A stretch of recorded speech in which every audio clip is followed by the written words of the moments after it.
بسم الله الرحمن الرحيم. طبعا انتم مفهمين البلد كلها ومفهمين العالم كله ان انا تمني لقمه، وان انا همي على بطني، وان انا بتاع بطني، وان انا معفن، وان الناس ممكن تراضيني بلقمه. انا تمني لقمه. انا انا اللي ممكن اكل طقتين في اليوم. انا اللي ممكن اكل فول بس واقول الحمد لله. ممكن اكل طعميه بس واقول الحمد لله. من امتى انا تمني لقمه؟ لقمه ايه اللي انا تمني فيها؟ انت راجل عمال تالف في قصص وتطلع حكايات عشان تطلعني يا معفن يا خروف، يا تعمل لي مشاكل. ادي اللي انتوا عايزينه، انتوا كمية ظابط، ادي اللي انتوا بتفكروا فيه. لقمة ايه اللي انا تمني فيها؟ لما انا راجل كانت الفلوس معايا انا الحمد لله طول عمري. يعني الواحد هيقول على الزكاوي اللي بيعمله. راجل كنت عامل 3 معاشات في السر. راجل زكاة ليل ونهار. راجل بتوقفوا لي الناس بالشاربة ستروكس ومخدرات ونايمة في الشارع بدفع. راجل ابقى راكب مواصلات الناس معاش بدفع، ممكن ادفع على نص ميكروباص. راجل ابقى ماشي في الطريق وتقابلني ناس في الشركات مش لاقي ترجع بدفع. ما بقولش لحد لا. جاي تقول لي انا تمني لقمه؟ من امتى انا تمني لقمه؟ لقمه ايه اللي تمني؟ كل ما استلف جنيه من واحد تطلع قله ادب وتهين. طب ليه؟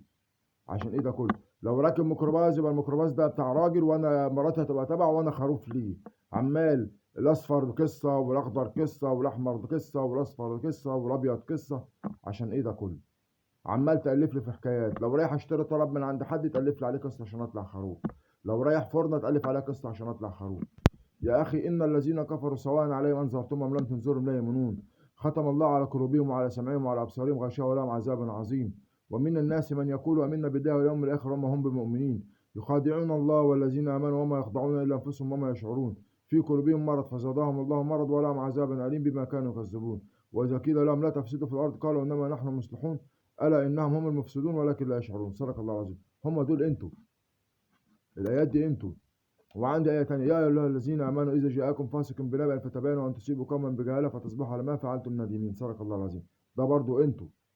إنما أنت ما تشتغلنيش. أنا عمري ما يكون تمن لقمة أبدا.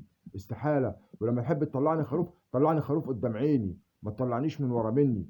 تطلعني قدام مني زي أنا راجل ابن منطقة شعبية. طول عمري أعرف إن الخروف ده راجل بيبقى أوراني قاعد على شقة دعارة بيدفع له بالجنيه أو ماسك فوطة. هو ده الخروف. الخروف لما راجل يسرح مراته، هو ده الخروف. يسرحها بعينه بقرش لما يطلع واحد يديله لقمه ويخش عليها. هو ده الخروف. انما مش الخروف ان انا اعمل قصص واعمل حكايات واعمل اشتغالات بدون علمه عشان اضحك الناس عليه. ده مش خروف، ده اسمه غدر، اسمه هبل، اسمه تخلف، اسمه كره، اسمه حقد، اسمه غل، اسمه تشويه سمع. ده اسمه كده.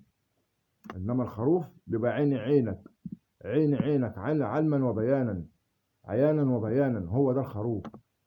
انما انا تقول لي اصل اربعه لم لك لقمه، اصل 4 رجاله، اصل 4 حريم. انا واحد رايح عند والدته ما عندوش علم باللي حصل. رديته الواحده بتقول لي انا بتكلمني على بنت، شويه تقول لي حبيبها، شويه تقول لي مش عارف مين. قلت لك انا في بيني وبينكم اتفاق. انما انا ما تطلعش عليها حكايات، ما تالفش عليها قصص، ما تطلعش عليها سمع كذب. ما تقوليش اصل دي افلام عاملينها عشان نحميك. لا هي مش افلام. انا فاهمكم وانتوا فاهميني. فانا زوجتي ربنا صلح حالها ترجع. ما رجعتش خلاص. انا واحد بيعمل اللي عليه قدام ربنا سبحانه وتعالى عشان ابقى ساترها زي ما شفت في منامي مره واتنين. ان الله ستار رحيم، ان الله ستير نحب الستارين. انما ما تالفش في حكايات.